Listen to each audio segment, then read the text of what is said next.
अब इसके बाद पुण्यात्मा हम आगे जो बात करेंगे, आज जो हमारा विषय था कि परम पूज्य सतगुरु रामपाल जी महाराज जी की सत भक्ति में आने के बाद में, और परमेश्वर ने हमें जो इतना अनमोल तत्व ज्ञान दे दिया, हमारे जीवन का सार समझा दिया, और विशेषकर वो भगत भाई बहन जो एक उम्र पार कर चुके हैं, जिनके शादी को काफी समय हो चुका है, जिनके बच्चे युवा हो चुके हैं, उन भाइयों के लिए आज ये विशेष संदेश है कि आखिर कब तक हम इस अनावश्यक भोग विलास में धंसे रहेंगे।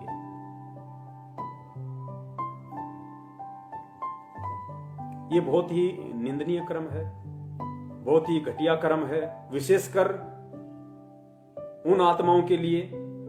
और उस समय जबकि हम इतने वर्षों से परम पूज्य गुरुदेव की शरण में हैं, हमारे बच्चे हमारे सर के बराबर हो चुके हैं, उसके बाद भी यदि हम इस अनावश्यक भोग विलासिता में रत हैं, तो ये कहीं न कहीं गहनता से सोचने और विचार करने का विषय है।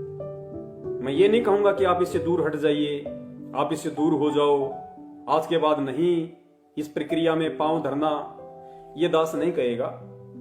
सत्सेवकों का काम केवल संदेशा देना है ज्ञान आधार से, और संदेशा भी वही हम दें, वही हम दे सकते हैं, वही संदेशा देने के हम लायक हैं, अधिकारी हैं, जिस संदेश को सबसे पहले हम अपने ऊपर लागू कर सकें। वरना दास ने पहले ही बना दिया कि करनी तज कथनी कथे अज्ञानी दिन रात, कुत्ते ज्यों भोकत फिर सुनी सुनाई बात।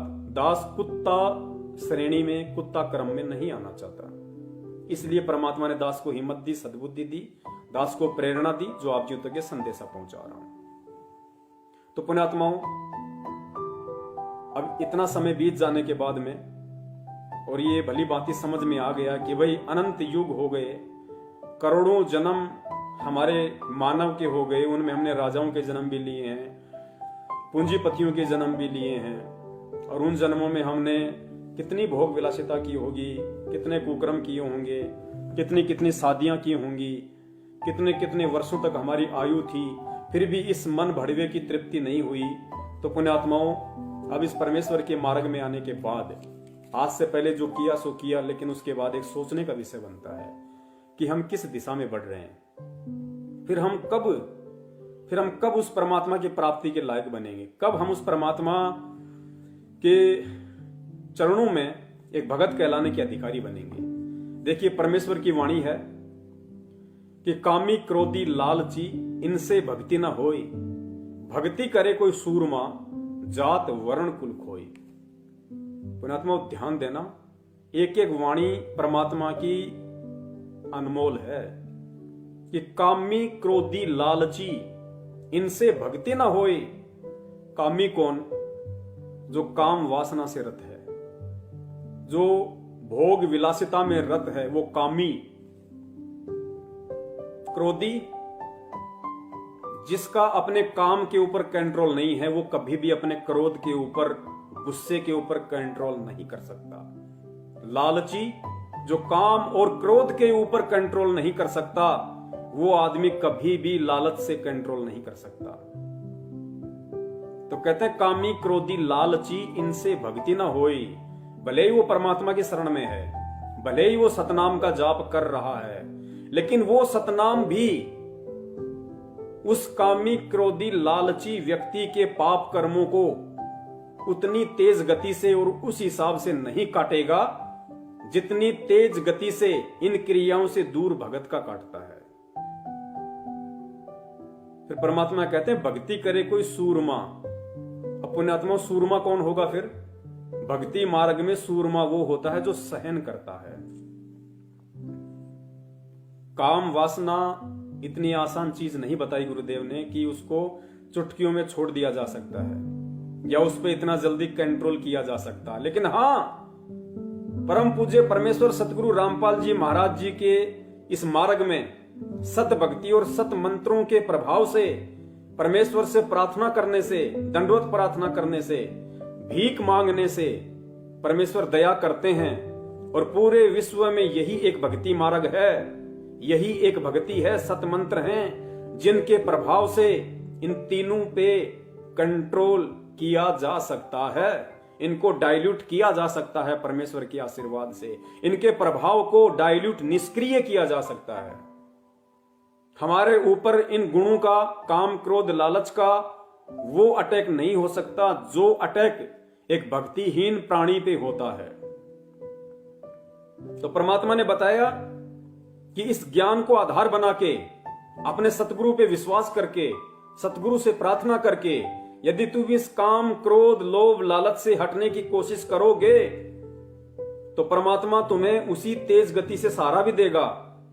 और जो परेशानी तुम्हें आएगी, क्योंकि काल बहुत ज्यादा तरीकों से, जब आप एक बार अपने सतगुरुदेव जी के चरण कमलों में बैठ के उनसे अरदास करके, उनसे प्रार्थना करके कि हे परमपिता परमेश्वर, बहुत हो चुका है, अब आप ही की प्रेरणा से, आप ही ने ये सद्बुद्धि दी है इन चीजों से दूर हटने की, परमात्मा दास पे दया करना।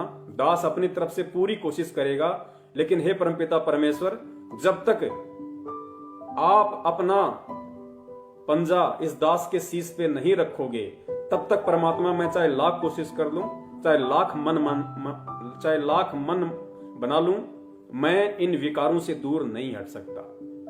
परमात्मा आपका आशीर्वाद, आपकी रजा विशेष है, इसके बिना संभव नहीं है।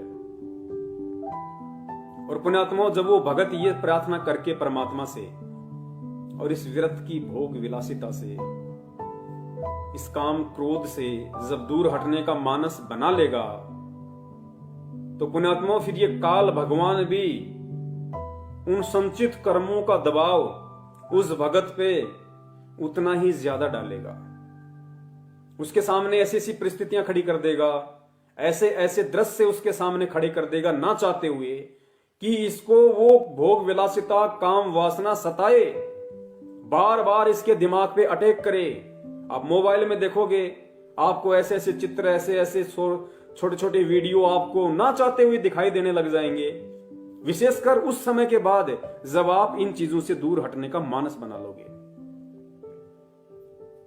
काल उतना ही ज्यादा हमारे ऊपर हावी होगा। मार्केट में जा रहे हो, पता नहीं कैसे कैसे आपको दृश्य दिखा देगा, मोबाइल में कैसे कैसे दृश्य ना चाहते हुए भी आंखों के सामने आ जाएंगे। और भी बहुत सारे तरीके जो भी ये काल कर सकता है, उस तरीके से दबाव बनाने की कोशिश करेगा कि वापस इसी को उस गंदगी में धकेलूं, ये बाहर ना निकल जाए। और पुण्यात्माओं, उन परिस्थितियों में इस ज्ञान को आधार बना के, परमात्मा को पल पल अपने पास समझ के, उनका प्यार भरा पंजा अपने शीश पे समझ के, जब हम संघर्ष करेंगे, जब हम सामना करेंगे उनका, और जो दिक्कतें हमें आएंगी, जो पीड़ा हमें महसूस होगी, पुण्यात्मा, उसमें हमारा तप बनेगा। तप, क्योंकि गुरुजी ने बताया कि इस भक्ति में भी तप है। गुरुजी ने बताया, यदि ऐसी स्थिति में तुम्हारे सामने कोई परिस्थिति खड़ी होती है और तुम उसका सामना करते हो, संघर्ष करते हो, काल तुम्हें उस गंदगी में धंसाने की कोशिश करता है, और तुम परमेश्वर के ज्ञान को आधार बना के जब उसका सामना करोगे, तो गुरुदेव ने बताया कि वो तुम्हारा मानसिक तप होगा, क्योंकि काल मानसिक चोट करेगा। तो वो तुम्हारा मानसिक तप, और उस तप के बदले तुम्हारी भक्ति बन रही है। फिर गुरुदेव ने बताया कि जैसे तुम्हें कोई गालियां निकालता है, तुम्हें कोई बुरा भला कहता है, या तुम्हारे गुरुदेव को कोई बुरा भला कहता है, तो हो तो तुम भी जीव, पांचों विकार तुम्हारे अंदर भी हैं, तीनों गुण हैं। तुम्हारे को भी गुस्सा आएगा कि मेरे गुरुदेव के विषय में ऐसा कैसे बोल दिया इस नालायक ने। अभी बताता हूं इसको। तो पुण्यात्माओं, उस स्थिति में जब गुरुदेव के ज्ञान को आधार बना के, कि भाई गुरुदेव ने बताया कि आवत गाड़ी एक है, उल्टा होए अनेक, कहे कबीर ना उल्टी और रहे एक की एक। और परमात्मा कहते हैं कि कहते को कहीं जान दे, गुरु की सीख तू ले, साकट और समान को उल्ट जवाब ना दे।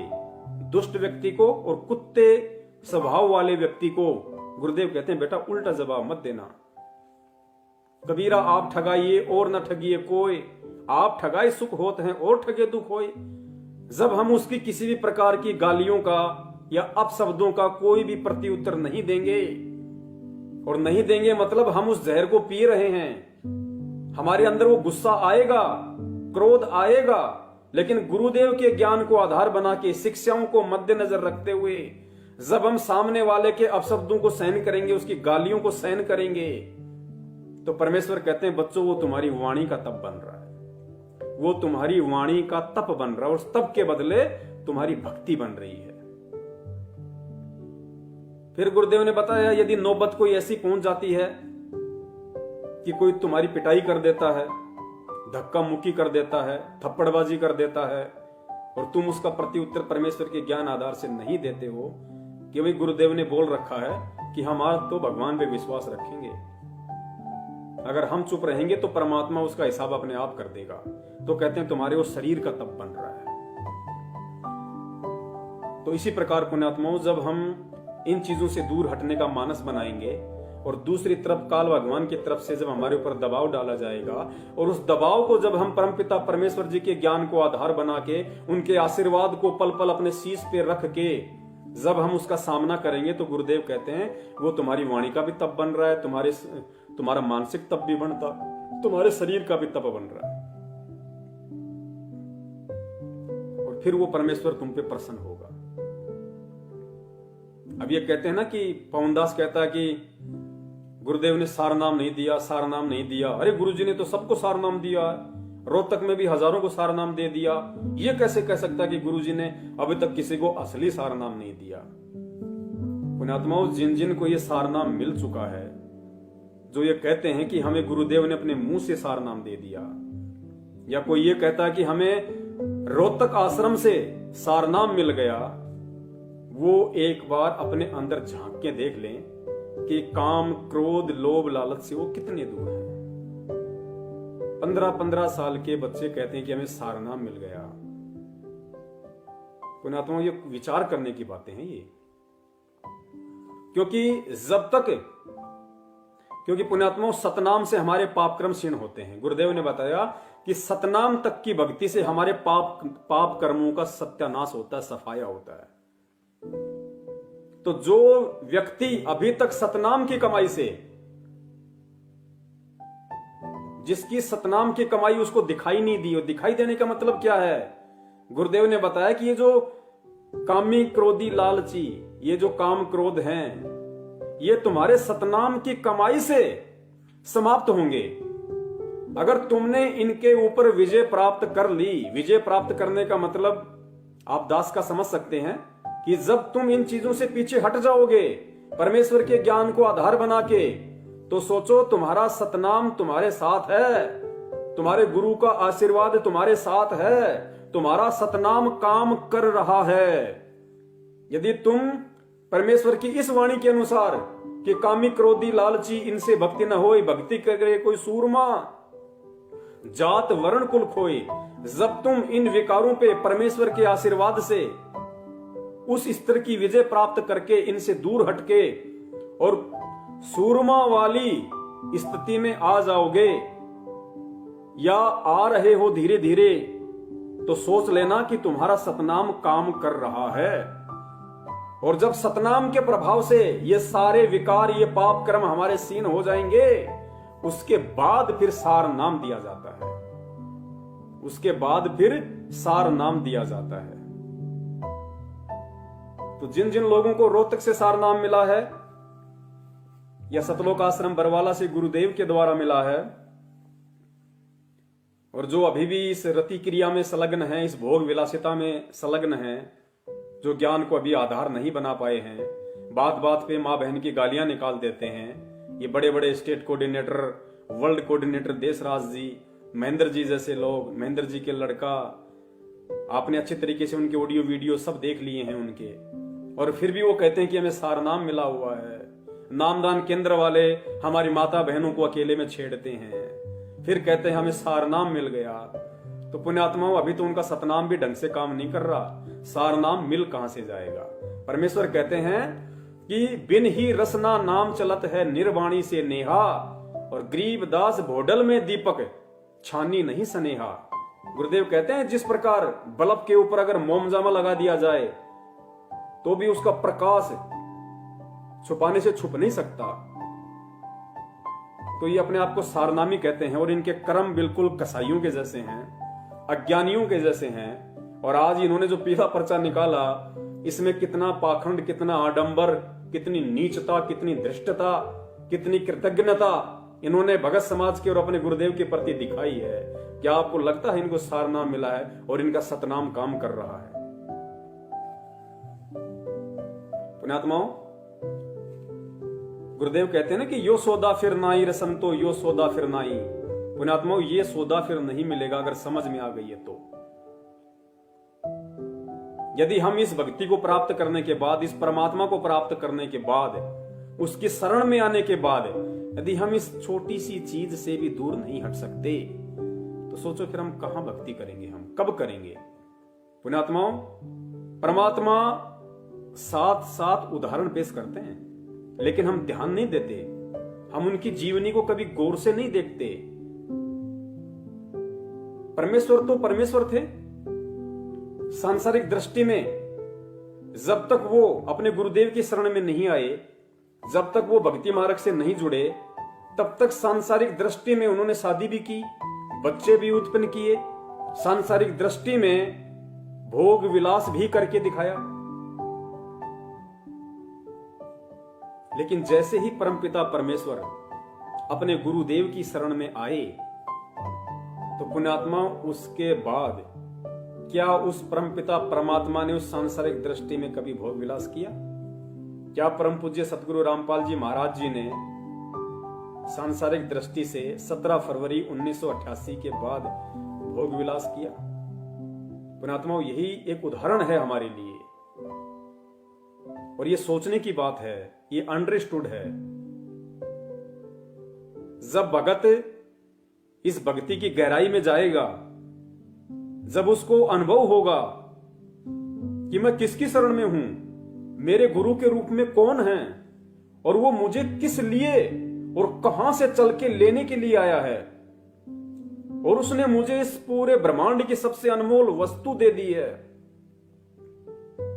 और अब की बार मेरा ये जीवन वट वृक्ष का अंतिम पत्ता है, अंतिम लीफ है। जब इतना यदि भगत को समझ में आ जाएगा तो पुण्यात्मा वो खुद विचार करना शुरू कर देगा कि परमेश्वर की वाणी है कि भग भोग्या भग उपजय। भग कहते हैं योनि को, स्त्री योनि को भग। परमेश्वर ने कहा कि भग भोग्या भग उपजय, और भग से बचा ना कोई, और जो कोई भग से बचे भगत कहावे सोए। तो पुण्यात्मा गुरुदेव की इस वाणी के अनुसार असल में भगत भी वो कहलाएगा। आज हम कह देते हैं पवन भगत, फलाना भगत, दिखना भगत, लेकिन भगत है कौन?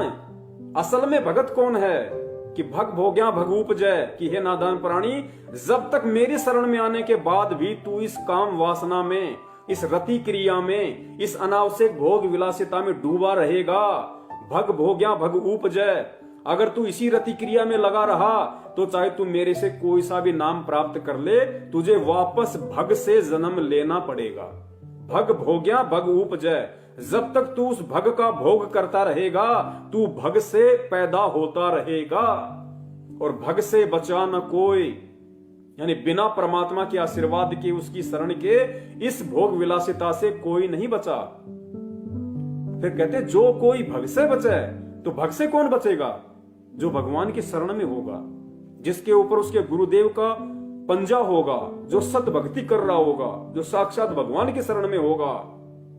इस 21 ब्रह्मांड में भग से वो बच सकता है।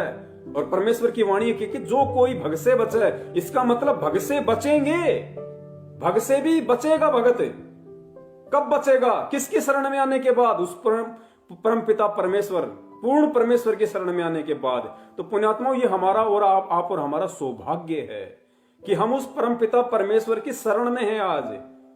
तो कहते हैं भग, जो कोई भग से बचे भगत कहावे सोए, उसके बाद तो वो भगत कहलाएगा, भगत। और भगत के बाद फिर आता है दास। भगत के बाद नंबर आता फिर दास का। हम तो लिख देते हैं पवन दास, रामचंद्र दास, फलाना दास, दिखना दास। परमात्मा कहते हैं पहले भगत तो बन ले, दास का नंबर तो बहुत दूर है। गुरुदेव कहते हैं दासा तन नेड़े नहीं और नाम धरावे दास। और भाई पानी के पिए बिना कैसे बुझेगी प्यास। दास बनने के लिए तो बहुत कुछ बलिदान देना पड़ेगा, कुर्बानी देनी पड़ेगी इस भक्ति मार्ग में। इन कुरीतियों की, इन पाखंडों की, आडंबरों की, इन तीनों गुणों की, इन 25 प्रकृतियों की, काम, क्रोध, लोभ, मोह, अहंकार की, इनकी बलि देनी पड़ेगी। परमात्मा कहते हैं उसके बाद तू भगत बनेगा, दास बनेगा। और जब परमेश्वर का ज्ञान उनके आशीर्वाद से जैसे जैसे भगत को समझ में आता जाएगा, क्योंकि पुण्यात्माओं इन चीजों से दास ने पहले भी कहा, परमात्मा भी कहते हैं कि जब यहां से बड़े बड़े नहीं बच सके, शंकर भगवान जैसे नहीं बच सके, जो 88 हजार वर्ष तक जिन्होंने तप किया काम का नाश करने के लिए, नारद जी जैसों ने हजारों वर्षों तक तप किया कि मैंने काम पे विजय प्राप्त कर ली। परमात्मा कहते हैं वो नहीं बच पाए तो तुम्हारी क्या औकात है, तुम तो जीव श्रेणी में हो, वो तो देव श्रेणी में है, महादेव श्रेणी में है। जब वो नहीं बच पाए तो इस काल बलि के लोक में तुम कैसे बच पाओगे इन सब चीजों से। लेकिन बच पाओगे क्यों? क्योंकि तुम पूर्ण परमात्मा की शरण में हो।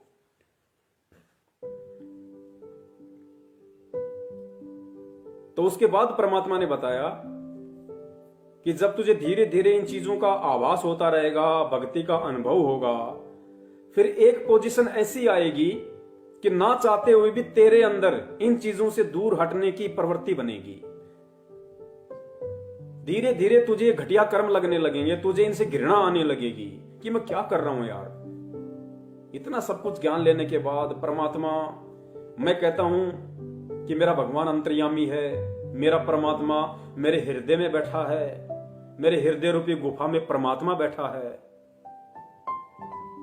और एक वाणी है परमात्मा की कि क्या मुख ले विनती करूं, लाज आवती मोय।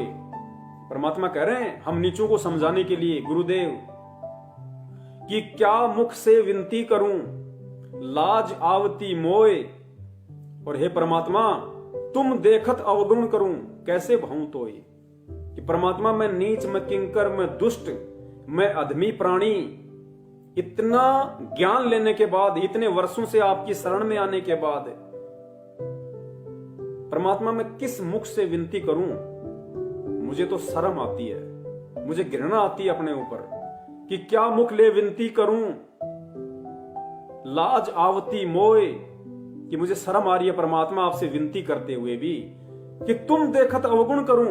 परमात्मा तुम अंतर्यामी, तुम सर्वद्रष्टा, तुम्हारे आंखों के सामने, तुम्हारे देखते देखते मैं सारे अवगुण कर रहा हूं। आज भी इतना ज्ञान लेने के बाद भी, आपकी इतनी रहम और दया प्राप्त करने के बाद भी, कि तुम देखत अवगुण करूं, कैसे भाऊं तोय। परमात्मा मैं आपको कैसे भाऊंगा, मैं आपको कैसे अच्छा लगूंगा।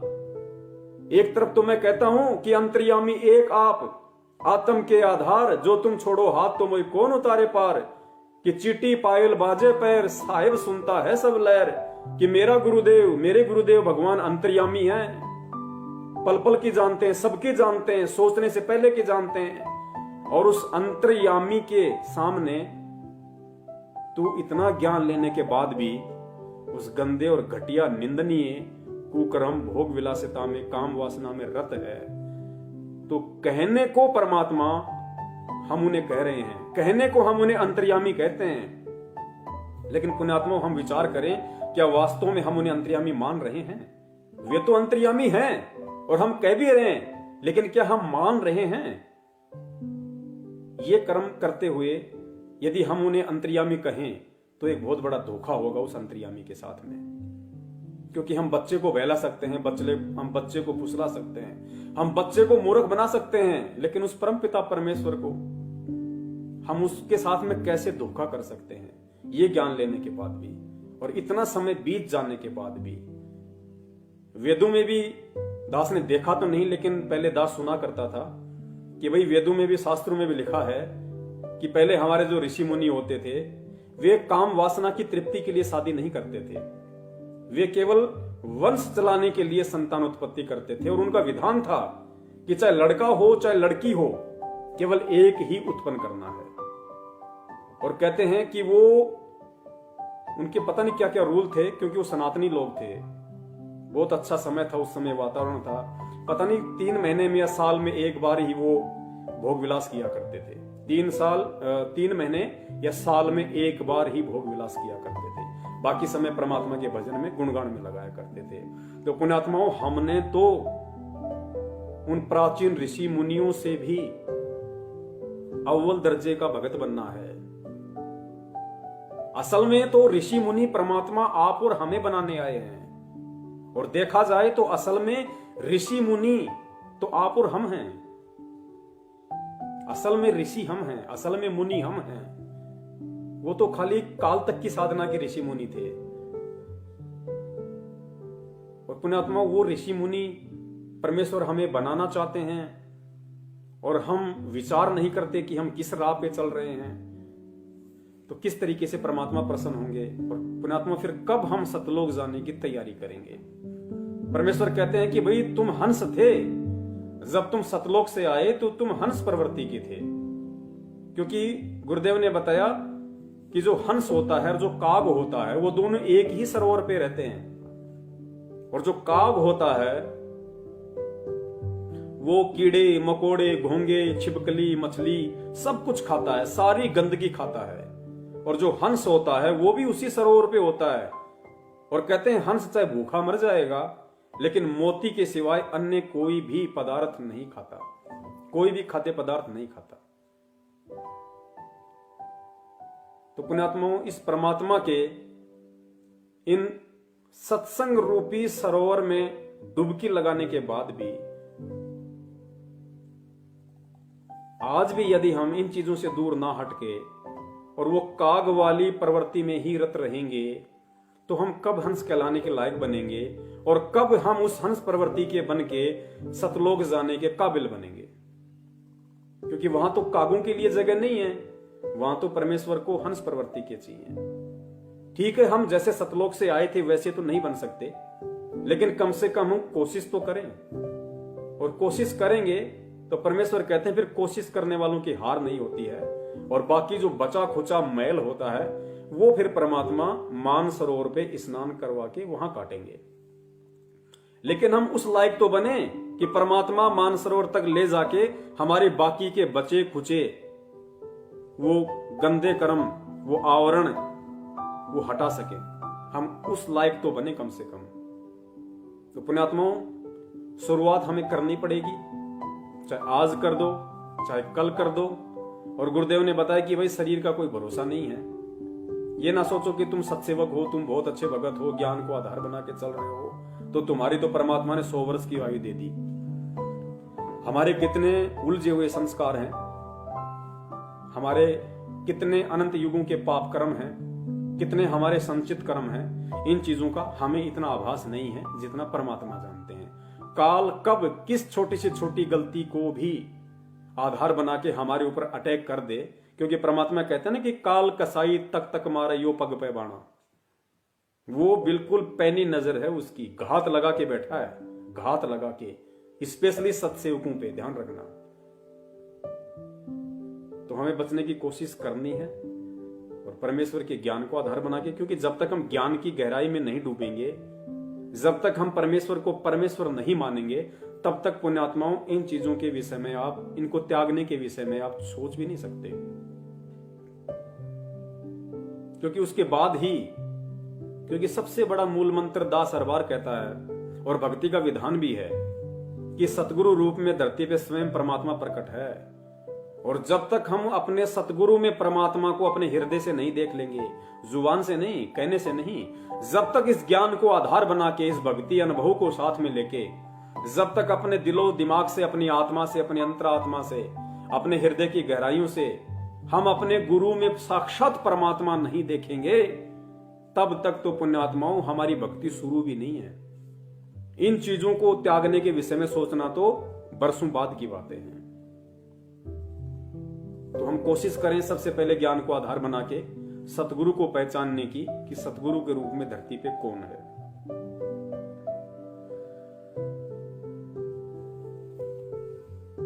और भी बहुत सारी बातें हैं। परमात्मा ने ये जो 2 पुस्तकें हैं, एक गरिमा गीता की और दूसरी ज्ञान गंगा, इनमें भी परमात्मा ने काफी चीजें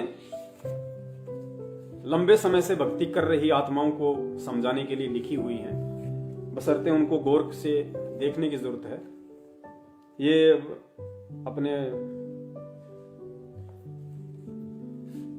मुरादाबाद से पवन दास जी हैं, उन्होंने आज से 2-3 दिन पहले इस चीज को ग्रुप में डाला था।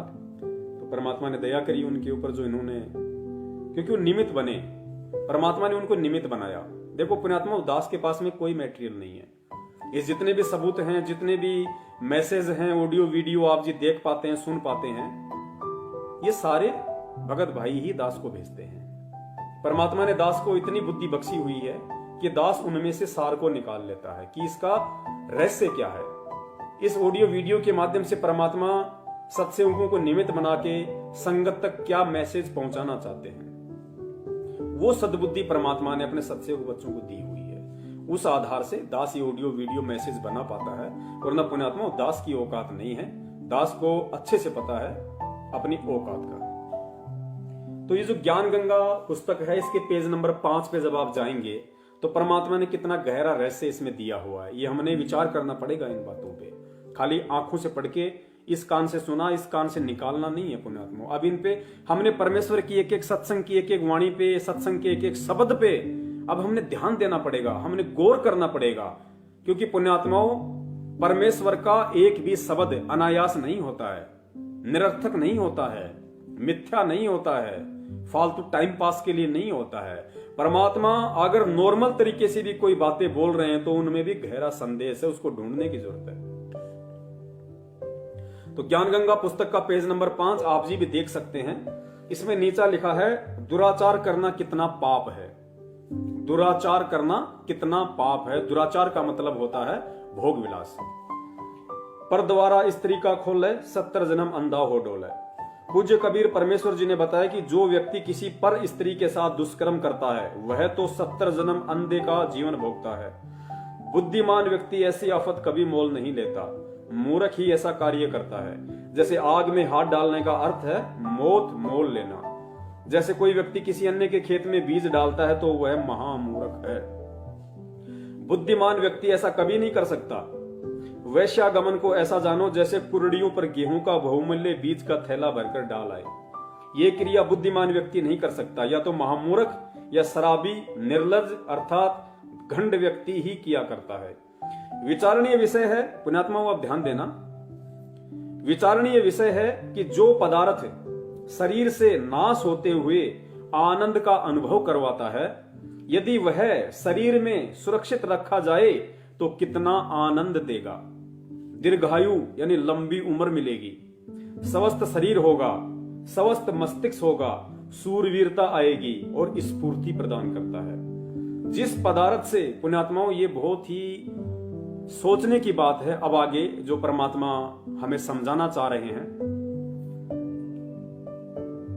आप और हमारे जैसे जो भगत भाई बहन हैं, जो एक अवस्था को पार कर चुके हैं, जो काफी लंबे समय से यानी 5-7 साल जब हो जाती हैं तो पुण्यात्मा थोड़ा समय नहीं होता है परमात्मा की शरण में। जिनके बच्चे उनके बराबर हो चुके हैं, जिनके शरीर में एड़ी से लेकर चोटे तक सफेद बाल आना शुरू हो चुके हैं, उन भक्तों के लिए परमात्मा अब आगे ये संदेशा दे रहे हैं। ये बहुत ही गहन और विचारणीय बात है।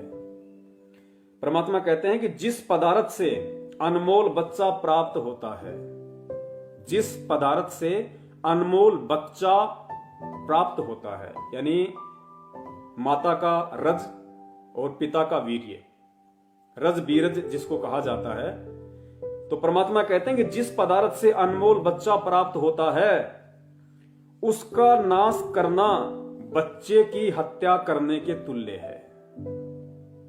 आप समझ सकते हैं कितना गहरा संदेश परमात्मा ने दिया है कि आगे देखिए, इसलिए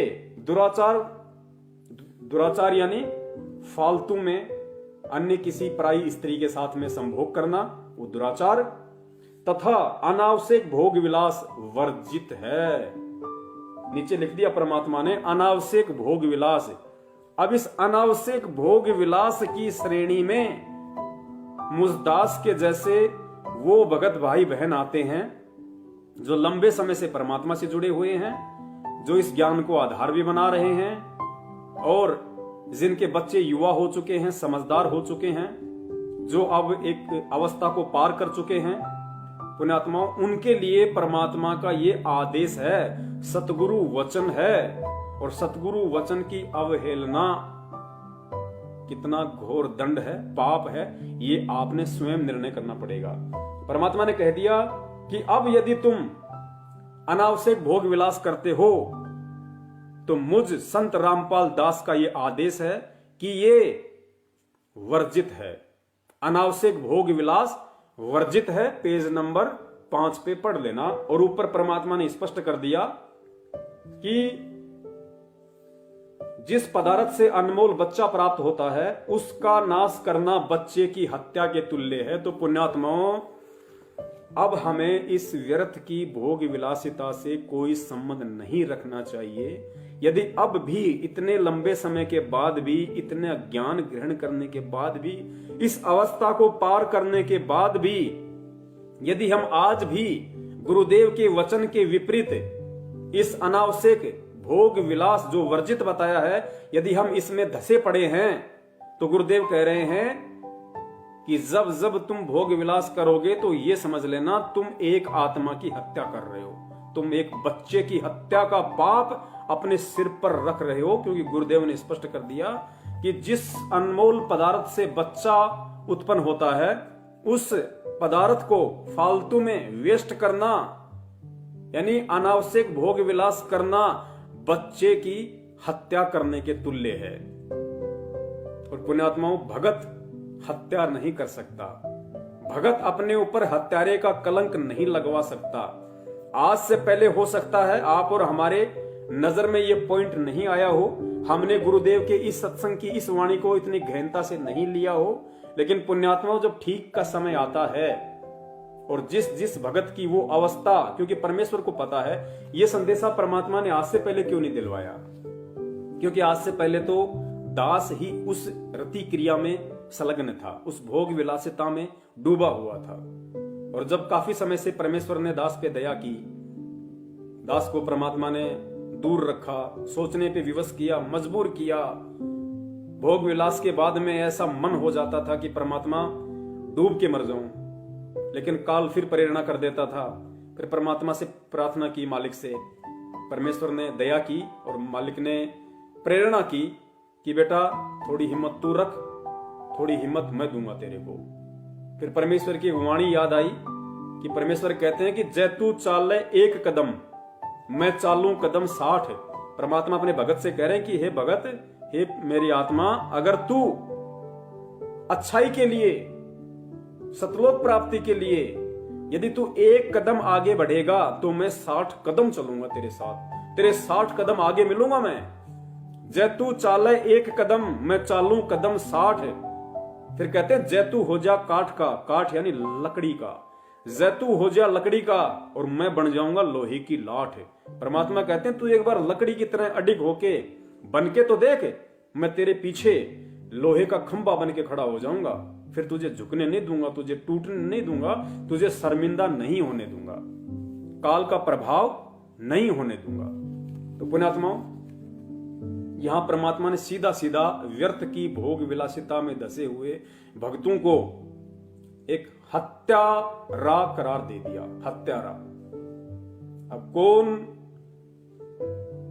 वो ऐसा निर्लज्ज प्राणी होगा, निर्लज्ज व्यक्ति होगा, तो सबसे पहले तो अपने ही गुरु के वचन की अवहेलना करेगा। जिन्होंने, आपके बच्चे भी हो गए, सब कुछ हो गया, बच्चे जवान भी हो गए, समझदार भी हो गए, उसके बाद भी यदि आप ये व्यर्थ की भोग विलासिता में पड़े हो तो आप अपने गुरु के वचन की अवहेलना कर रहे हो।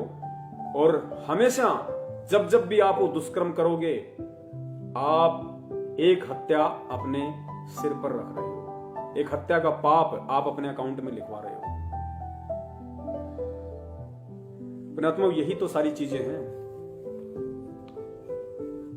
परमेश्वर ने तो स्पष्ट कह दिया कि भाई मैं दबाव नहीं दूंगा किसी के ऊपर, मैं किसी के साथ भी जबरदस्ती नहीं करूंगा, क्योंकि परमात्मा ने कितनी बार बताया कि भाई मेरा काल के साथ एग्रीमेंट है, मेरा अनुबंध है, मेरा उसके साथ में लिखित अनुबंध है।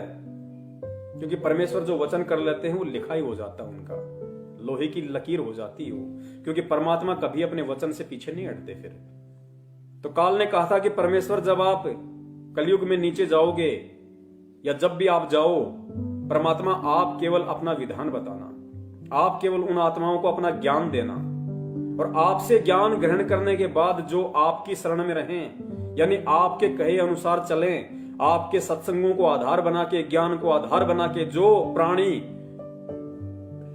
आपकी शरण में रहे वो आपका, और परमात्मा जो आपके ज्ञान को आधार ना बनाए और सारी उन क्रियाओं में संलग्न रहे जो आम व्यक्ति करता है, पुण्यात्मा वो मेरा होगा, उसको आप छेड़ना मत। और परमात्मा आप जबरदस्ती मत करना, आप सिर्फ अपना ज्ञान बताना, आपका ज्ञान समझ के जो आपका हो जाए, जो आपके जीवन को देख के चले, आपके पद चिन्हों पे चले, कि कीट न जाने भृंग को गुरु कर ले आप समान। जब तक भगत उस पद्धति पे ना चले परमात्मा, आप जबरदस्ती उसके साथ कुछ ना करना, जबरदस्ती आप उसको सतलोक ले जाने की कोशिश ना करना। कहने का मतलब उसका ये था। तो परमात्मा पुण्यात्माओं अपने विधान अनुसार, अपने वचन अनुसार वो केवल हमें ज्ञान देंगे, सत्संग के माध्यम से संकेत करेंगे, सत्संग के माध्यम से इशारे देंगे। इन पुस्तकों में लिख दिया, बता दिया, अब उन चीजों को हमने खुद पकड़ना पड़ेगा, हमने खुद समझना पड़ेगा, और फिर हमने खुद ही विचार विमर्श करना पड़ेगा, मंथन करने पड़ेगा, चिंतन करना पड़ेगा कि भाई ये छोटा सा जीवन है, पता नहीं आज किसी की 20 साल बाकी है, किसी की 25 साल बाकी है, और ये मन की जो तृप्तियां हैं, जो मन की इच्छाएं हैं, ये भैया और कितनी करेगा। जब करोड़ों बार तू राजा बन के, जब तेरे हाथ में पूरी दुनिया थी, तू चक्रवर्ती था, तो जब चाहे जिससे शादी कर ले, जब चाहे जितनियों से शादी कर ले, तेरे को कोई रोक टोक नहीं, तेरे को कोई रोकने वाला नहीं। और जब उन युगों में, उन जन्मों में तेरी वो तृप्ति पूरी नहीं हुई, तेरी मन की अभिलाषा पूरी नहीं हुई, तो नालायक आज तेरी कौन सी अभिलाषा पूरी हो जाएगी, कौन से तेरे मन को ठंडक पहुंच जाएगी। तो परमात्मा कहते थोड़ा सा जीवन बचा है, ये मेरे चरणों में समर्पित कर दे। परमेश्वर कहते ना कि करोड़ शीश तूने दे दिए, यम राजा की भेंट। भेंट यानी गुरुजी कहते हैं धक्के से लेता है, ये एक्सीडेंट में मार देगा, आपस में लड़ाई करवा के मार देगा।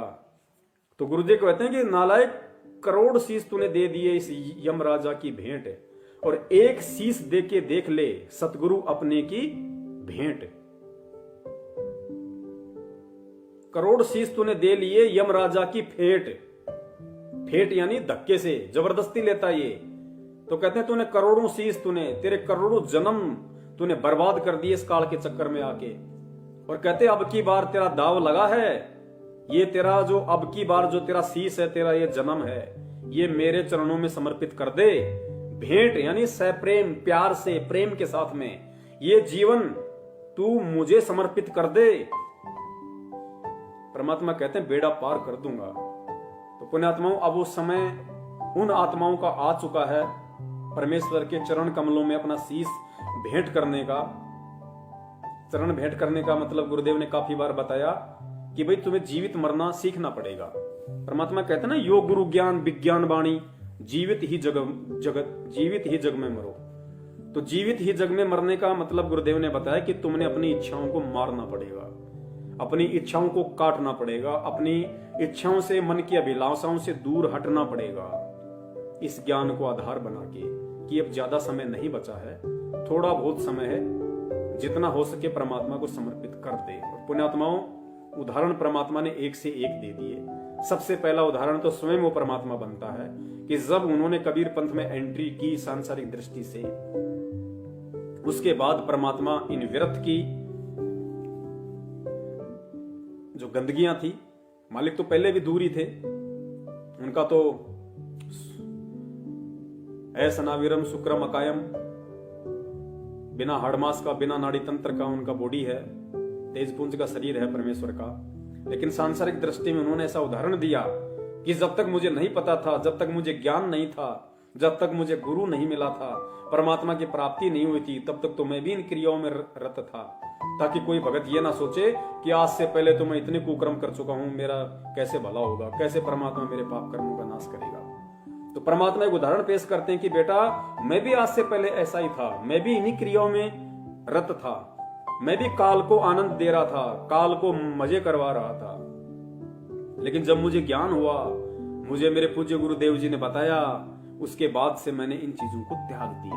तो एक उदाहरण पेश किया परमात्मा ने आप और हमें समझाने के लिए। फिर परमात्मा ने उदाहरण दिया राजा अब्राहम सुल्तान का, कि जब उसको वास्तविकता का पता चला, जब उसको चोट लगी, गुरुदेव कहते हैं कि ज्ञान का और घाम का चमका सा होता है। ज्ञान यानी तत्व ज्ञान और घाम यानी धूप। गुरुदेव कहते हैं ज्ञान का और घाम का चमका सा होता है। जो पुण्यात्मा होती हैं, जो ज्ञानवान आत्मा होती है, तुरंत रिएक्शन कर देती है उस पर। तो गुरुदेव ने बताया कि राजा इब्राहिम सुल्तान परमात्मा की पुण्यात्मा थी, ज्ञानी आत्मा थी, उसको तुरंत चमका हो गया। 16,000 रानियों को ठोकर मार दी उसने, 16,000 को। पुण्यात्माओं, आप और हम उस राजा इब्राहिम सुल्तान के कहां टिकते हैं? गुरुदेव कहते हैं कि रांडी ढांडी ना तजी। रांडी यानी औरत के लिए यूज किया परमात्मा ने, ढांडी यानी जानवर के लिए, पशु के लिए। क्योंकि राजा इब्राहिम सुल्तान के जीवन में ऐसा एक मोड़ आया था, लंबी कहानी है, परमात्मा ने हमें सबको बता रखी है।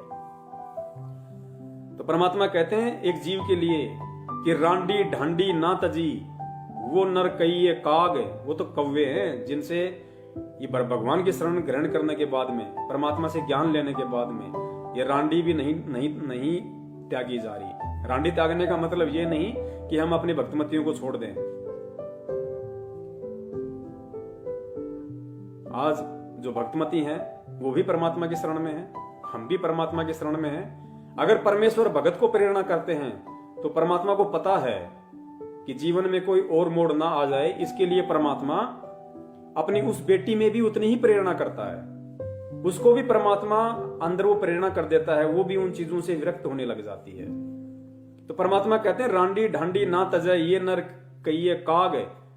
और भाई बलक बुखारी ने छोड़ दिया, थी कोई पिछली लाग, उसके कोई पिछले जन्म के अच्छे संस्कार थे, भक्ति कर्म थे, जिसने एक झटके में 16,000 एक से एक नवी नवेली रानियों को छोड़ दिया।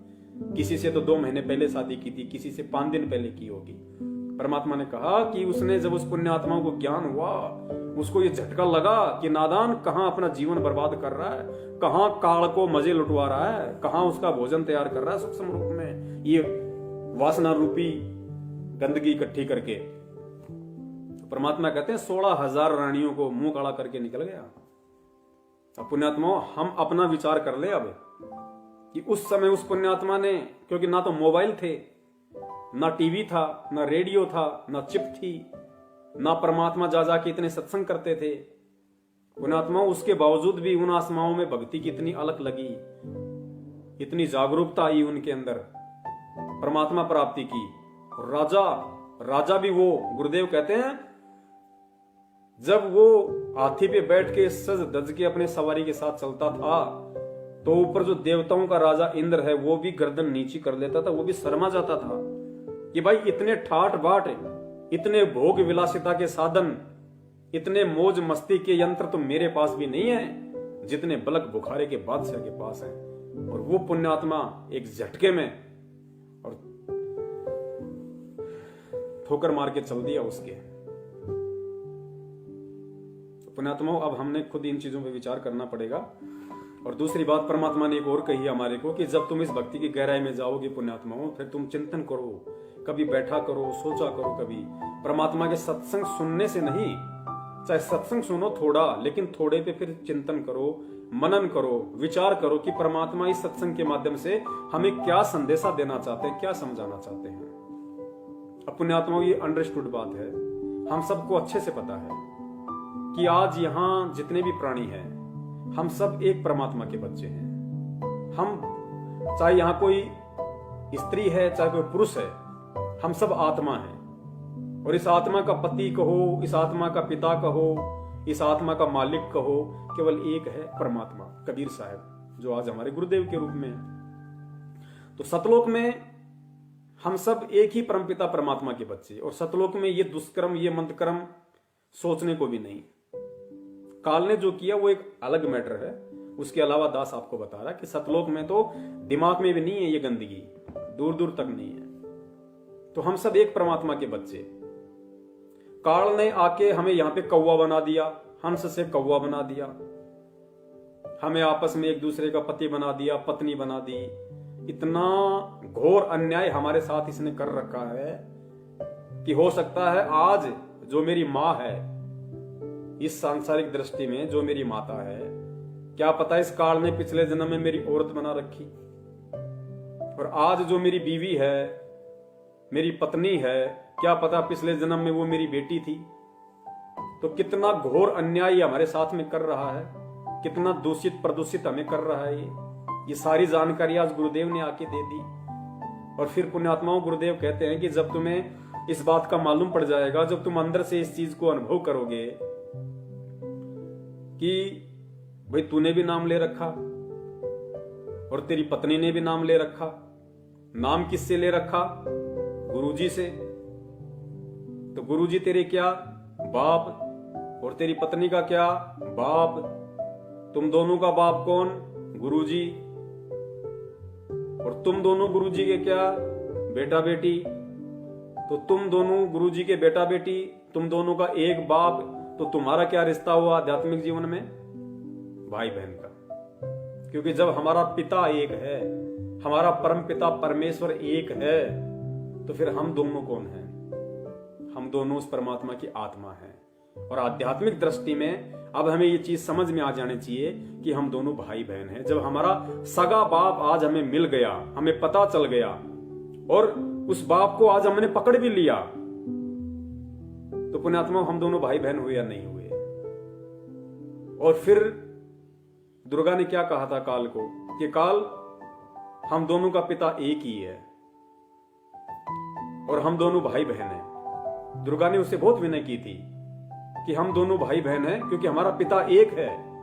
इस दृष्टिकोण से हम दोनों भाई बहन हैं। और भाई बहन का ये गंदा कर्म नियमों के विरुद्ध है। ये बहुत ही निंदनीय कर्म होगा भाई बहन का। तो हमने उस संदेश को पुण्यात्मा ध्यान रखना है। आज वही परमात्मा हमें आके मिल चुका है, ज्ञान दे दिया, समझा दिया, और हम उसकी शरण में हैं। अब हम भाई बहन की संज्ञा में आ जाते हैं। और इस अवस्था को पार करने के बाद में पुण्यात्माओं, इस मैसेज को वो आत्माएं ज्यादा सीरियस ना लें जिन आत्माओं की अभी रवेणी नहीं हुई है। उन आत्माओं के ऊपर ये स्थिति लागू नहीं है जो दास अपने समकक्ष भगत भाई बहनों को संदेशा दे रहा है परमात्मा के आशीर्वाद से। ये संदेशा उन भगत भाई बहनों के लिए नहीं है जो भगत भाई बहन अभी तक शादी के बंधन में नहीं बंधे हैं और जो शादी करना चाहते हैं, जो रमेणी करना चाहते हैं। ये संदेशा उनके लिए नहीं है, क्योंकि पुण्यात्माओं आपका भी वो समय आएगा, परमेश्वर प्रेरणा करेंगे।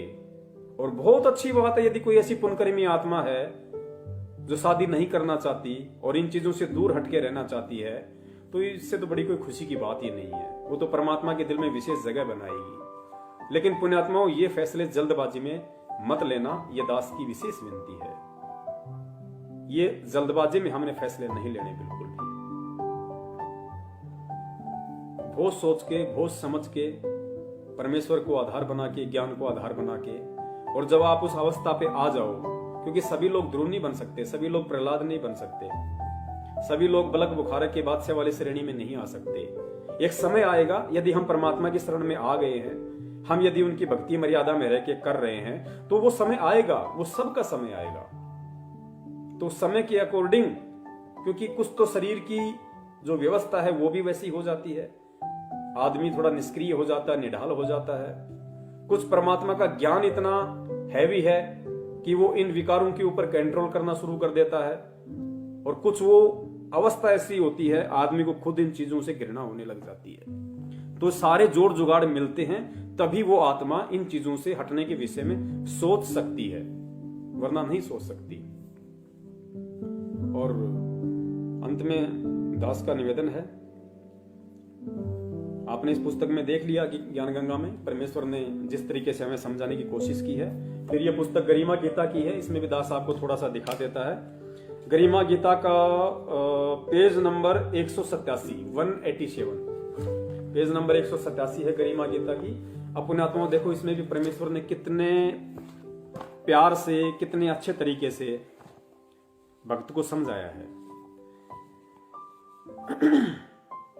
यहां पे जिक्र चल रहा है इस कथांग में कि काशी में हमारी जो बहन थी, जो गणिका, जो पहले सुप्रसिद्ध वेश्या थी, और जब वो सत्संग में आने लगी तो लोग उसके साथ में घृणा करने लगे, नादानी की, अज्ञानता के चलते, कि तू तो प्रसिद्ध वेश्या है, तेरा तो नाम बर्बाद है, तू तो ऐसा घटिया काम करती है, ऐसा मंदा कर्म करती है, ऐसा गंदा कर्म करती है, तू सत्संग में आने के लायक नहीं है। तो परमेश्वर ने समझाया उन आत्माओं को, बाकी आत्माओं को, कि भाई चाहे कोई कितना ही बड़ा दुराचारी हो, कितना ही कुकर्मी हो, अगर वो भक्ति करने की सोचता है तो वो महात्मा की श्रेणी में आता है। तुम उसको फिर उस नजर से देखने के अधिकारी नहीं हो। अगर देखते हो तो तुम दोषी हो परमात्मा के।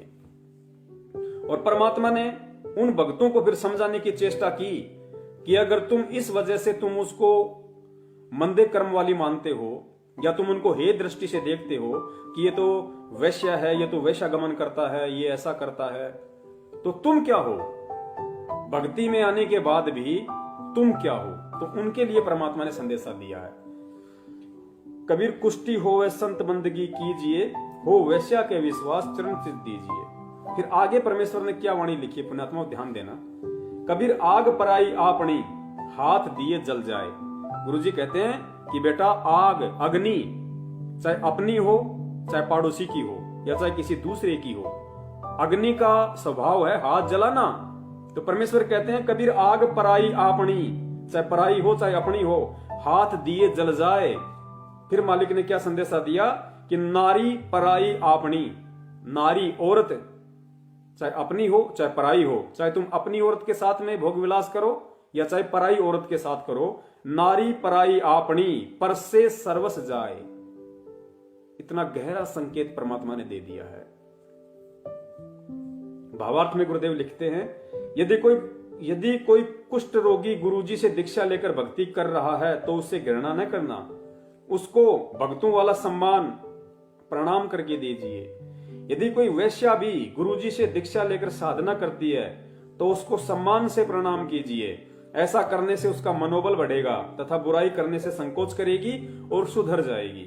कबीर परमेश्वर जी ने कहा, यदि आप वैश्या तथा दुराचारी को इसलिए हे समझते हो कि वे पर स्त्री तथा पर पुरुष से भोग विलास करते हैं, यानी अगर आप किसी वैश्या को या किसी दूसरी औरत के साथ में गमन करने वाले व्यक्ति को यदि आप इसलिए हे दृष्टि से देखते हो कि ये तो दुराचारी है, दूसरों की औरतों के साथ ऐसा कुकर्म करता है, या ये औरत वैश्या है, ये दुराचारणी है, तो परमात्मा कहते हैं आप अपनी विवाहित पत्नी से भोग विलास करते हैं और अपने को उनसे श्रेष्ठ मानते हैं। तो ये विचार करो कि स्त्री मिलन करने से सब भ्रष्ट हो जाते हैं। पुण्यात्माओं, ये भक्तों के लिए परमात्मा समझा रहे हैं, उन भक्तों के लिए जो अब उस अवस्था को पार कर चुके हैं, जिनके बच्चे समझदार हो चुके हैं, या ना हो तो भी बड़ी बात नहीं, बच्चे ना हो तो भी बड़ी बात नहीं।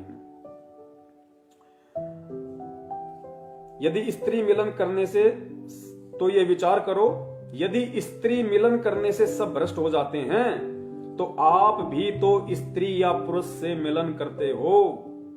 जैसे अग्नि अपनी हो चाहे अन्य की, यदि हाथ दोगे तो जलाएगी ही। अपनी अग्नि कोई बचाव नहीं करती, अर्थात भगत होने के बाद यदि आप अपनी पत्नी से भी, ये दुराचार की श्रेणी में आ जाता, अगर यदि आप अपनी पत्नी से भी भोग विलास करते हो तो परमात्मा कहते हैं जिस प्रकार अपनी खुद की अग्नि भी आपका बचाव नहीं कर सकती, उसी प्रकार यदि हाथ दोगे तो जलेगी, अपनी अग्नि कोई बचाव नहीं करती। इसी प्रकार विचार करना, इसी प्रकार विचार कर अपने अपने अपने कर्मों को देखो तथा दूसरे से उसके बाद फिर दूसरे से कहो। आगे परमात्मा कहते हैं व्यभिचार यानी दुराचार वह है जिसमें स्त्री पुरुष स्वयं की इच्छा से मिलन करते हैं।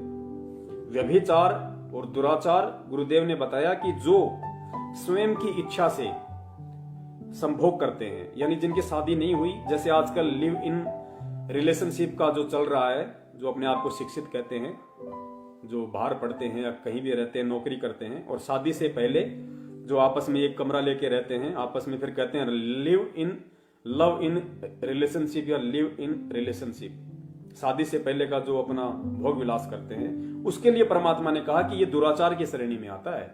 आप शादी से पहले, रमणी से पहले किसी भी औरत के साथ में लिव इन रिलेशनशिप वाला संबंध स्थापित नहीं कर सकते, भोग विलास नहीं कर सकते। यदि करते हो तो वो दुराचार की श्रेणी में आता है, व्यभिचार की श्रेणी में आता है, वेश्या की श्रेणी में आता है, जो प्रत्येक सभ्य समाज की प्रतिष्ठा के विरुद्ध है।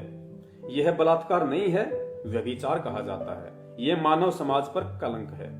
और बलात्कार वो है जो किसी लड़की या स्त्री को उसकी सहमति के बिना बलपूर्वक संभोग पुरुष द्वारा किया जाता है, वो नारी के लिए अभिशाप है, समाज के लिए अति पीड़ादायक तथा शर्मनाक है, जो क्षमा के योग्य नहीं है। उसे दंडित किया जाना चाहिए। सुधरने के लिए भी सजा के दौरान अपने विचारों की पुस्तक तथा सत्संग सुनाए जाए। उस व्यक्ति को चाहिए कि अपनी गलती को सार्वजनिक करे, जिसे समाज के अन्य सिरफिरों को नसीहत लगे, उसकी रूह कांप जाए, उसको पता चले कि जरा सी चूक से जीवन नष्ट हो जाता है। समाज में स्वयं को मुंह दिखाने के लायक रहता नहीं, माता पिता, भाई बहन तथा कुल के लोगों का भी सिर शर्म से नीचा कर देता है। समाज में उसका जीना दुश्वार हो जाता है। तो पुण्यात्माओं, अब इतने संकेत, इतने संदेश परमात्मा ने दे दिए कि कबीर आग पराई आपनी हाथ दिए जल जाए कि है नादान प्राणी। जिस प्रकार अग्नि चाहे अपनी हो चाहे दूसरे की हो, अगर हाथ दोगे तो जलोगे ही जलोगे, ठीक इसी प्रकार चाहे तू जगत है चाहे तू भगत है, नारी पराई आपनी परसे यानी संभोग किए सर्वस जाए। तेरी सारी, तू जितनी भक्ति करता है ना, तेरी सारी भक्ति पे तू खुद ही पानी फेर देता है। तो पुण्यात्माओं, इससे गहरा संदेश, इससे बड़ा संदेश ये परमेश्वर ने असीम दया की, और दास इसको संदेश को अपने भगत भाई बहनों तक इसीलिए पहुंचाने के काबिल बना है कि परमात्मा ने दास से और अपनी भक्तमती के साथ में एक भाई बहन का रिश्ता परमात्मा ने कायम करवाया। और परमात्मा ने हम दोनों आत्माओं के अंदर ये प्रेरणा की, क्योंकि जब हम ये घटिया कर्म करते थे तो पुण्यात्माओं हम अंदर से मतलब सुखी नहीं होते थे, हमें बहुत ही निंदनीय लगता था, लेकिन काल प्रेशर की वजह से हम पीछे नहीं हट पा रहे थे। लेकिन काफी समय से परमेश्वर ने दया की, बहुत ही विचार किया, विमर्श किया कि भाई अब जीवन का लक्ष्य है क्या। ना हम कोई पैसे के पीछे भग रहे, ना हम कोई मकान के पीछे भग रहे, ना हम कोई गाड़ियों के पीछे भग रहे, ना हम कोई राजा मंत्री बनने के पीछे भग रहे। हमारा मकसद क्या है, हम देखे तो सही कि हम कहां खड़े हैं।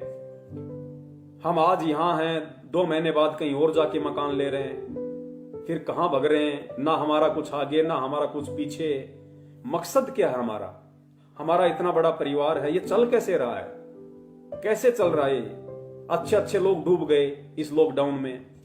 जो लोग फॉर्च्यूनर में चलते थे 20 लाख की गाड़ी में, 30 लाख की गाड़ी में, वो मोटरसाइकिल पे आ गए। और परमात्मा ने उसी लॉकडाउन में मुझ जैसे नीच को 70-70, 80-80 हजार रुपए की कमाई दी परमात्मा ने, रोड पे खड़ा करके। तो ये विचार करना फिर जरूरी बन जाता है कि मेरे पीछे कौन है, और जब मेरे पीछे मेरा परमात्मा है तो मेरा मकसद क्या है। जब मेरा मकसद दुनिया की संपत्ति इकट्ठा करना नहीं है, मेरा मकसद अपने बच्चों को पढ़ा लिखा के कोई वकील, जज, इंजीनियर, डॉक्टर बनाना नहीं है, मेरा मकसद कोई 50 लाख की बिल्डिंग ठोकना नहीं है, सोचना भी नहीं, तो पुण्यात्मा फिर मेरा मकसद क्या है और मैं किस लिए इस भगवान से जुड़ा हूं। ना मेरे रिश्तेदार मेरे हुए, ना मेरे गांव वाले मेरे हैं, ना और कोई लोग मेरे हैं। सबको परमात्मा ने आजमा के दिखवा दिया, और विपत्ति में केवल यही गुरु मेरे सामने खड़ा रहा, मेरी पीठ पीछे खड़ा रहा, मुझे हाथों में लेके चला। तो मेरा मकसद क्या है?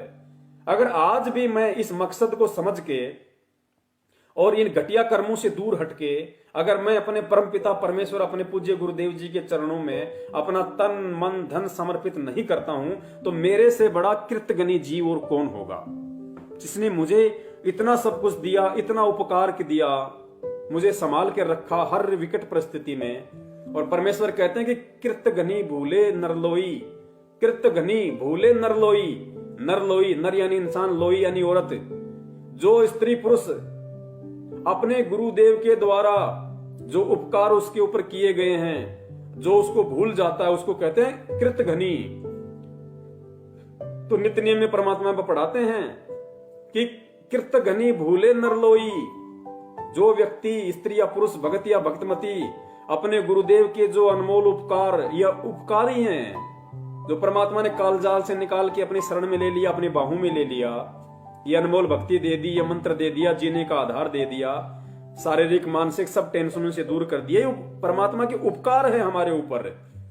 तो कहते हैं कृतघ्नि ही होगा वो इंसान, वो दुनिया का सबसे बड़ा नीच, वो कृतघ्नि इंसान होगा, चाहे स्त्री हो चाहे पुरुष हो, जो उन उपकारों को भुला देगा और विचार नहीं करेगा। तो परमेश्वर कहते हैं कृतघ्नि भूले नरलोई, जा घट निश्चय नाम ना होई। ऐसे भगत के, ऐसे व्यक्ति के हृदय में, घट में परमात्मा का नाम नहीं है। फिर कृतघ्नि भूले नरलोई, जा घट निश्चय नाम ना होई। परमात्मा कहते हैं निश्चय करके मान लेना, फिर उस आत्मा के घट में मेरा नाम नहीं है, वो मुझसे दूर है। भले ही वो 3 टाइम की आरती पीट रहा है, मंत्र भी जाप कर रहा है, लेकिन वो फिर मेरा भगत नहीं है। तो पुण्यात्माओं, बहुत विचार करने की हमें जरूरत है इन चीजों पे, और परमेश्वर से हम प्रार्थना करें तो परमात्मा हर तरीके से अपने भगत की सहायता करता है, अपने भगत को बचाता है इन सभी चीजों से। और जिन जिन भगत भाई बहनों को परमात्मा यदि प्रेरणा करें और इस भक्ति मार्ग में आगे बढ़ने की परमेश्वर उनको सद्बुद्धि दे, जिस प्रकार मुझ जैसे नीच पे, और अब तो खैर मैं अपनी बहन ही कहूंगा, उसी हिसाब से दास अपना बल्कि व्यवहार करता है। और मालिक से दया करूंगा कि परमात्मा अन्य जो विकार हैं उन पे भी आप, हम दासों पे, अपने बच्चों पे आप दया करो, हम उनसे भी दूर हटें धीरे धीरे, क्योंकि हमें हंस बनना पड़ेगा अंत में। और जब तक हम हंस बनने की तरफ नहीं बढ़ेंगे, तब तक हमारे भक्ति करने का, अपने आप को भगत कहलाने का कोई औचित्य नहीं रह जाता है। और जिन आत्माओं को परमात्मा प्रेरणा करें, जो स्वयं भी इन चीजों को फेस करने के लिए, ये संघर्ष करने के लिए, सूरवीरता की तरफ अग्रसर होने के लिए जो आत्माएं तैयार हो चुकी हैं, जिनको लगता है कि वास्तव में ये तो ऐसा घटिया कर्म है जैसे एक हत्या के बराबर, और गुरुदेव ने स्पष्ट कर भी दिया है, तो वो पुण्यात्मा बहुत सोच समझ के परमेश्वर से प्रार्थना करके फैसला लेना शुरू करें। क्योंकि पुण्यात्माओं, यही साध संगति का एक मकसद है, और ऐसा ही समाज परमात्मा तैयार करना चाहते हैं। परमात्मा ऐसे ही बच्चों को तैयार करना चाहते हैं सतलोक के लिए। क्योंकि फिर अगर भक्ति करते करते यदि हम जगत वाले सारे कर्म कुकर्म करते रहेंगे, फिर हंस में और कौवे में डिफरेंशिएट कौन करेगा? कैसे पहचान होगी कि कौन कौवा है, कौन हंस है, कौन बगुला है? क्योंकि होते तो दोनों एक जैसे हैं। अब जैसा मेरे जो भगत भाई बहन हैं, जो वो दिखाई देते हैं 4 हाथ पैर के, आंख नाक कान, वैसे ही जगत वाले हैं, वो भी इंसान हैं, उनका भी यही रूप है, कोई गोरा है कोई काला है। तो पहचान कैसे होगी कि कौन बगुला है कौन हंस है? पहचान उसके कर्मों से होगी, उसके नियमों से होगी, उसकी मर्यादाओं से होगी। तो पुण्यात्माओं, अब समय ज्यादा नहीं बचा है, और हमने बहुत सोच समझ के अब इस भक्ति मार्ग पे अपने आप को भगत बनाने की दिशा में आगे बढ़ाना है, और तभी वो परमात्मा हमसे प्रसन्न होगा, हमसे खुश होगा। 650 साल पहले हमने यही तो गलती की थी कि हम परमात्मा को पहचान नहीं पाए, तो हम इन सब चीजों से दूर हटके और हम परमात्मा को प्रसन्न नहीं कर पाए। और जब परमात्मा ही प्रसन्न नहीं होगा, फिर हमारे काम कैसे बनेंगे?